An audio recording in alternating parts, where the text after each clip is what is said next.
ukisikia vijana wanaweza saidika, you arrive 1 hour before the people arrive. Because we have a problem. I spoke in Kasarani and people thought I'm mischievous. That I'm speaking so truthfully in front of visitors. But this truth needed to be said. We have 6 young million people without jobs. That is the truth. And it must be said. How do you confront challenges unless you first say there is a challenge?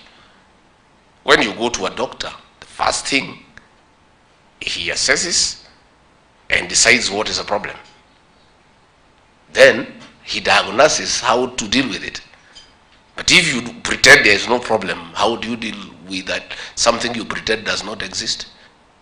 I want to tell our young people, the Ruto administration is so focused on your issues.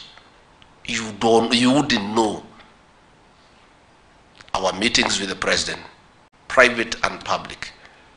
40% of his conversation revolves around the youth issue.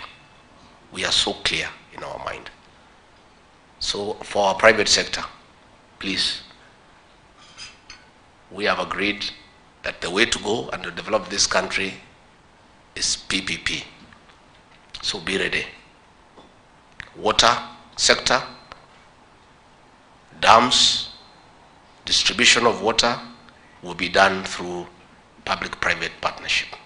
So you people be ready. And we'll continue to engage with you continuously. And we are receptive people. And we are humble, we are not arrogant. We will allow you to tell us what you need to tell us.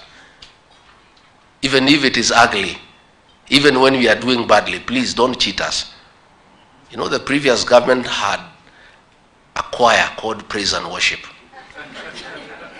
Their work was just to praise and worship. We have dismantled that choir in government, as we want the truth. When we engage in that round table conference, CEO, please look at the president on the face and tell him, here you are off the mark. Here you are doing the right thing. Here you can change, and you take it positively. The only praise and worship team we want to come across is on Sunday in our churches, and we'll be quite happy. But in these other engagements, please don't come to praise us, to tell us how wonderful we are. Oh, nini, hatutaki. Sababu ni uongo. Just tell us the truth. Where we are doing well, encourage us to continue doing well. Where we are doing badly, please tell us off.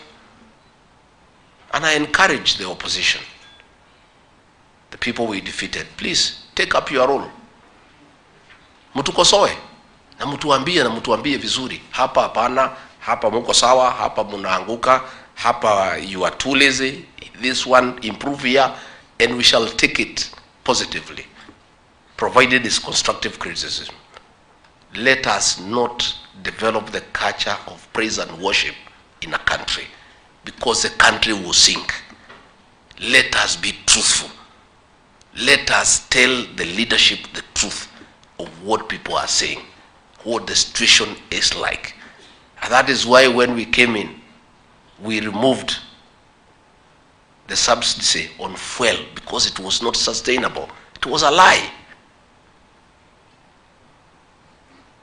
Subsidizing unga was a lie. It cannot go on for long.